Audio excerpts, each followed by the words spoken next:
कैसे हैं सब ठीक है यार। आज के व्लॉग में ना हम इस पैरट को शामिल करते हैं।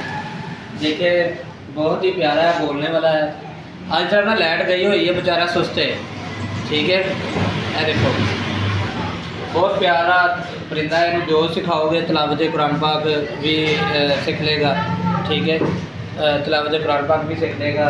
जो भी तुम बोलोगे, गाला कढ़ोगे तो गाला भी कढ़ता है, सीटी भी मारता है। ठीक है, इस टाइम थोड़ा ना कैमरे में देख के थोड़ा घबराया होया जी। ठीक है, यह देखो डर रहा है नजर आया जी। यह देखो बहुत यार जबरदस्त है, बंदा ना बंदा बंदे नाल भैड़ी जल्दी बनता है। यह देखो इस तो बाद ना अभी बांदर लिया जे।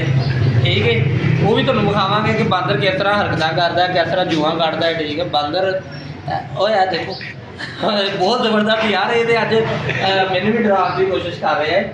अगे ने मैंने दंदी वड्डी है यार, बहुत ही जबरोन किस्म की। यह देखो हम इधर आ गया, मैंने डर लगा कि मेरा कान ना खा जाए।